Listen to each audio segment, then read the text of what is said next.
FoodTruckr School is now in session, episode number 5. Cue the music.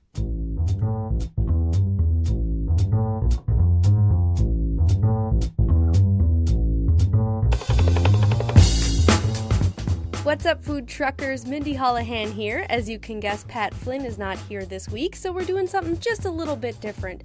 I'm going to take you through and introduce you to the entire FoodTruckr.com team, and we are going to share some tips and tricks that we have for making the most out of your food truck. So let me introduce you. First of all, we have Matt Gartland. He is our editor-in-chief. Matt, say hi. Hello, everyone. We have Nicole Farley. She's our managing editor. Hey, Food Truckers. And we have Jonathan Wondrusch, who is our web developer. Hey, everybody. And I'm Mindy Holahan. I am one of our staff writers and part of our editorial team. And so we are all friends of Pat's, have been friends of Pat's for a while, and have helped him with other online business projects.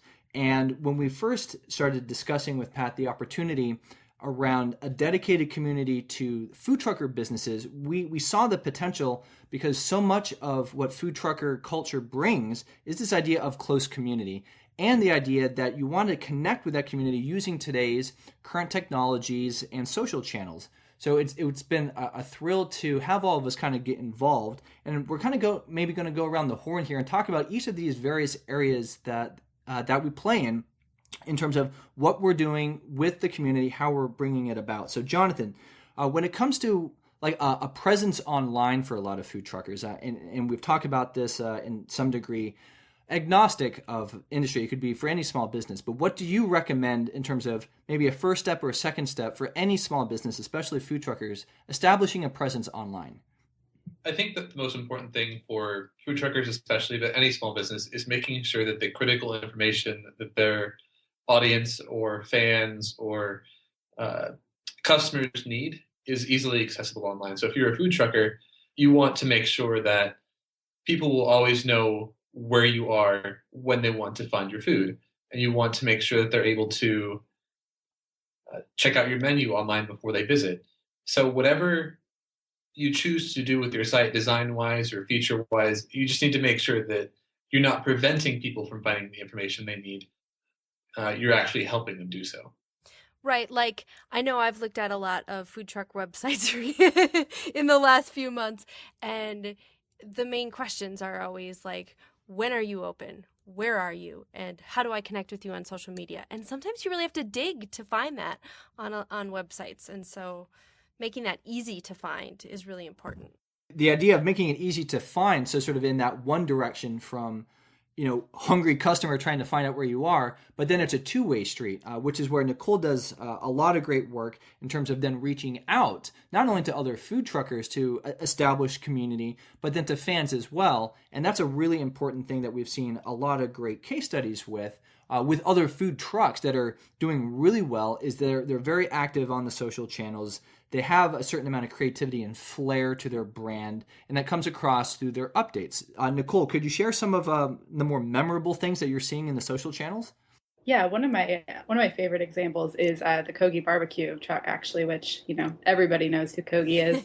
They're often hailed as the truck kind of that has started it all as far as the food truck movement goes right now. So, they're obviously incredibly busy. They have thousands of followers, and they're out. They've got all kinds of, gigs every day. Roy Choi, the owner, has a book, and he has lots of, interviews and, press that he's doing all day. But they still always find time to talk to their fans on Twitter, which I think is a really great example that every food truck owner, can benefit from. That no matter how busy you think you are, or, how much time, we all know that you're working super long hours every day, but that it's really important to still just find a few minutes each day to actually talk to your fans. Another really good feed is the Buttercream PHL feed, the cupcake truck in Philadelphia. Their social media, their Twitter feed in particular, is hilarious, but like frequent and very interactive. I don't know, they're one of my favorites. An important thing with social is not to get overwhelmed by all of the different social media platforms that are available. You don't need to be on Twitter, Facebook, Pinterest, Instagram, etc. Right? Or at least not all from day one. And what we see with some of those great examples and other brands that have really strong followings online, even outside of the food truck industry, is that they really dedicate like one community first and kind of get that going and develop some stability and rhythm and routine. And because routine is so important to food truckers, those qualities should carry through to the online presence, including the social channels. Right, like pick one and just rock it. And, once you've mastered Twitter or Facebook, whichever one you like best, I mean, quite honestly, because you'll stick to it, pick it, learn it, rock it, and then expand to the next feed. That's such a great point also because, I see trucks that, that they'll just copy their Facebook post directly to Twitter. And so all that's being posted on Twitter is just like a link to the Facebook post, and they're not actually tweeting anything in particular. And so if you're going to do that, it's much better to just spend your time really getting the channel that you get and that you enjoy using, because it'll show through and you'll have a much easier time, kind of building a following there. It's true, right? I'm a Twitter lover, right? And kind of don't care much about Facebook. It's just my personal preference. And I always am sort of annoyed when I just see that little shortened Facebook link on a tweet where it's just that over and over. I find that grating because I'm like, you're not respecting my medium, right? So exactly. And I'm sure, and nobody clicks on those either. And that Facebook users really hate when they see the @ symbols, right, in the Facebook post, because they know they came from Twitter first. So just pick your medium and really respect the rules of each medium. It plays into a big theme also that we write about on the blog, which is story. When you're sending tweets or you're in any way engaging with a customer, whether it's through online media or even directly, if it's a very kind of robotic, almost purely transactional experience, that's not very memorable. It's not very warm. It's not one that's probably going to be attractive enough to repeat. So what we see through the iconic food trucks doing really great things online is that it's not just, hey, I'm here, come buy from me, but it's telling the backstory of some of their products. It's witty, it's funny. And we try to do that as well with the FoodTruckr brand. Nicole does a great job sending out some really interesting stuff and has some really great wit to the social updates. And then on our blog, if you've been reading along with some of our series, we try to tell not just what to do or some of the advice around small business and online marketing and other disciplines, but why and what's the story behind it, and bring to life those stories as examples to help not only have it be informational, but have it be entertaining, and then it'll stick. Yeah, if I could really jump in on that point, I would say that to the average person, you are very exotic. You're doing something that's very exotic. You are running a food truck. You've decided to forego a corporate job, and you are following what your user thinks is your passion, whether it really is or not. Your user views this as you've really chased the dream. And so it's really important to share a behind-the-scenes look into your business with your users, because that really builds a deeper connection between your frequent buyers and your product. So it goes from being just a sandwich. They're no longer just purchasing a sandwich for lunch. When I purchase this sandwich, it's going to go to help pay the bills toward your last truck breakdown, right? Because you posted this dramatic story about how like your truck died in the middle of the freeway, or whatever you can do to give a little, to peel back the curtain a little bit on your business is just really going to go a long way toward building a connection, building a deeper connection with your audience. It adds in the human factor. One of the advantages that a food truck has over a brick and mortar business is that because you are out there in your truck every day actually serving food to your customers, and you're engaging with them on social media in a way that, say, a manager at a restaurant wouldn't, you're actually getting to build a more personal relationship with your customers, and you're kind of getting a lot of back and forth and building that almost relationship equity that people will have in your food truck. So the more they come and the more they get to know who you are, whether it's in person or through social media, the more likely they're going to be when they come back to come back the next time. I loved the word equity that you used there. I thought that was a great way to think about it. Every customer interaction is an investment that you're building in your business. Each interaction needs to be treated with the right amount of value there, right? Because you're putting value back into your business. What's really interesting and very advantageous is how those behaviors in terms of developing personal relationships, personal equity in a one-on-one exchange actually translates to a lot of the behaviors that work well online. It's about inviting them into your email list, and then you have sort of a personal opportunity to communicate with someone.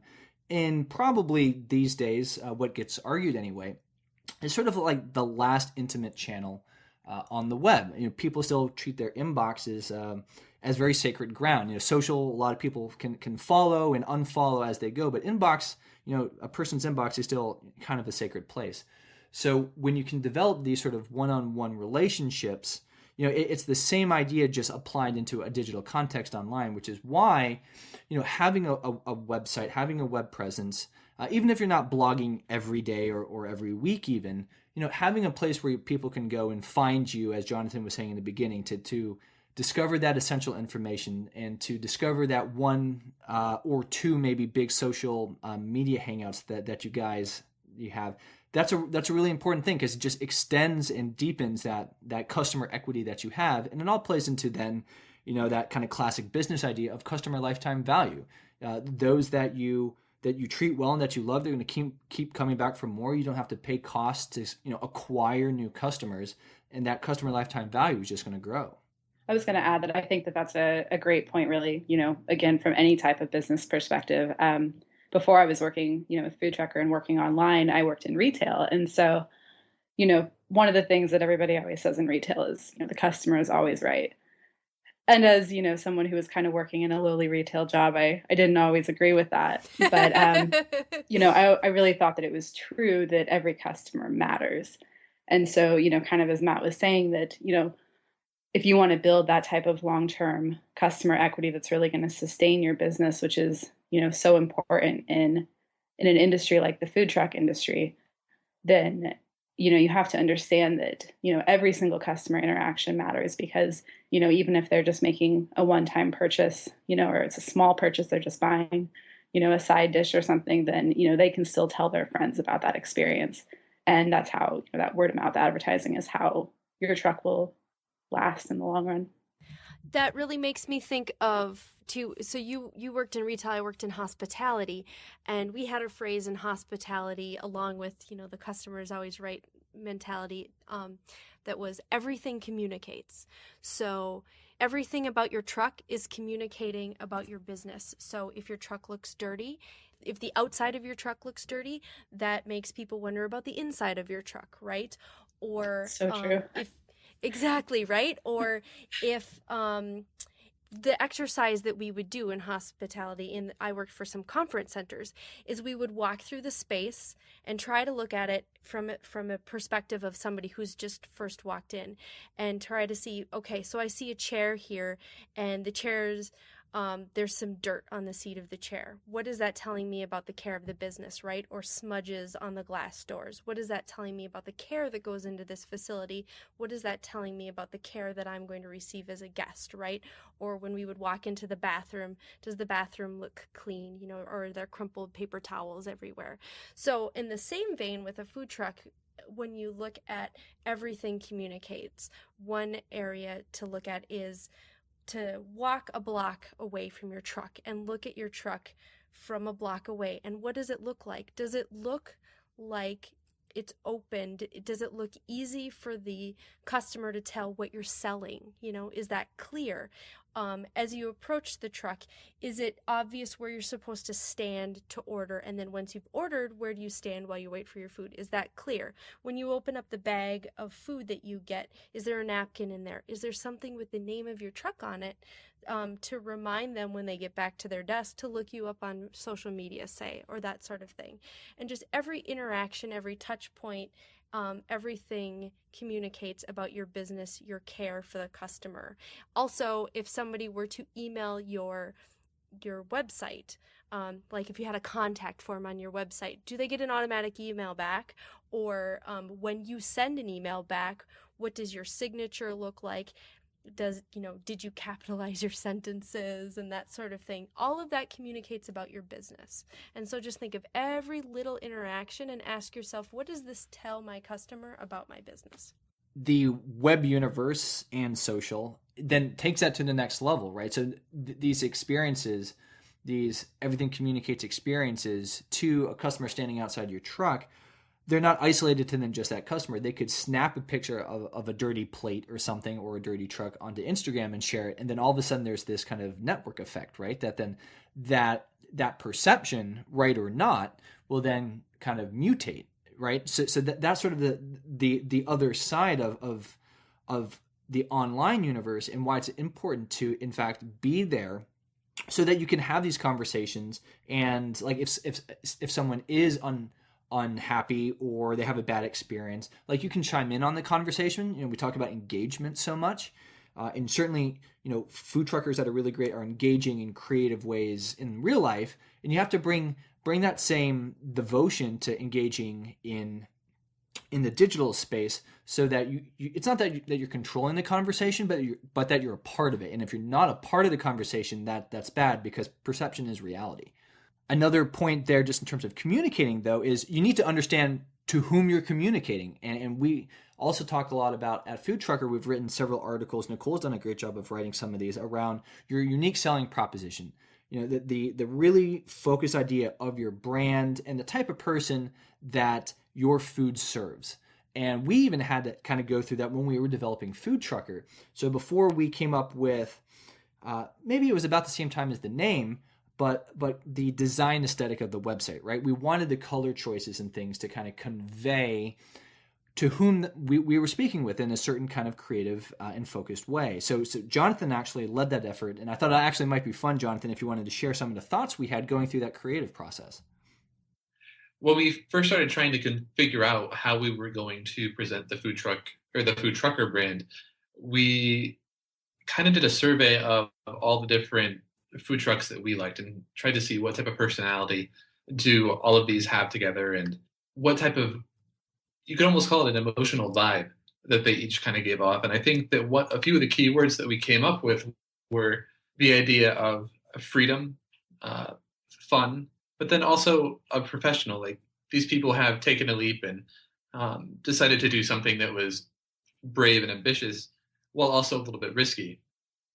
And so when we were going to the drawing board and trying to figure out what should this brand look like, we kind of came up with the catchphrase "professional hipster," and that was the guiding light as we tried to put pen to paper and actually come up with visuals that associated with the brand of FoodTruckr. So that kind of fun idea of professional hipster became our undercurrent. It informed as Jonathan was starting to say, some of the design choices. It started to even kind of inform our fun lingo. We wanted to be authentic, and what you see bleeds through. And we didn't always want to mute that. So we'll use some fun terminology, and we'll talk about lip smacking food because it's fun to us as consumers. We all love food trucks, Pat especially. He adores a buffalo chicken wrap. I think it's Urban Eats. He's in the San Diego area. He just adores it like it's crazy. So we wanted that enthusiasm that we have as consumers of food trucks, as well as the excitement that we feel as freelancers and small business people in our own right, to kind of energize the FoodTruckr brand. And I think that while it was certainly still kind of in our infancy, I think that the initial reaction has kind of bared that out, that things are going well, that people feel that excitement and want to be a part of it.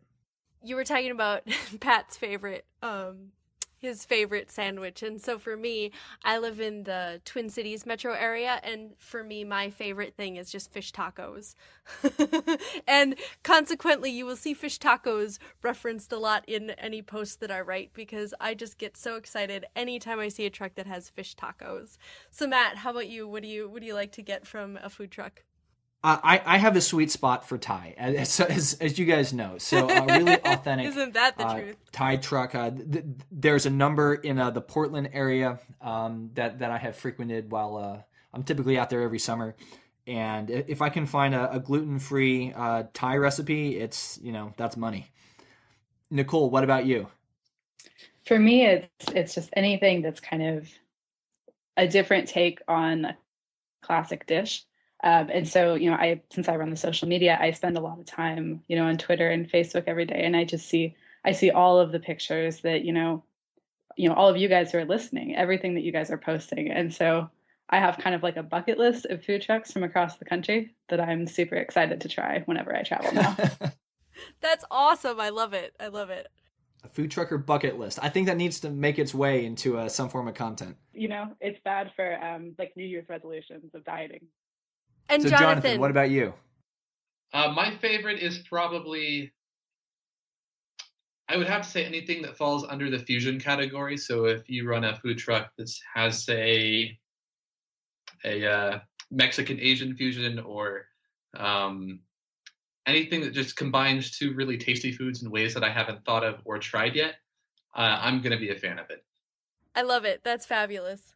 I think you can't go wrong with a food truck. You need to find your sweet spot, but there's always a food truck out there that's probably going to align with that, which is part of the magic of it, right? Is that it's so creative, so experimental, and really the sky's the limit. So we're thrilled to have the opportunity through FoodTruckr to get to know about you and your truck and your customers to some degree that interact then with the FoodTruckr website and our social property. So thank you guys for the work that you do every day. It is hard work. You feed us, which is great.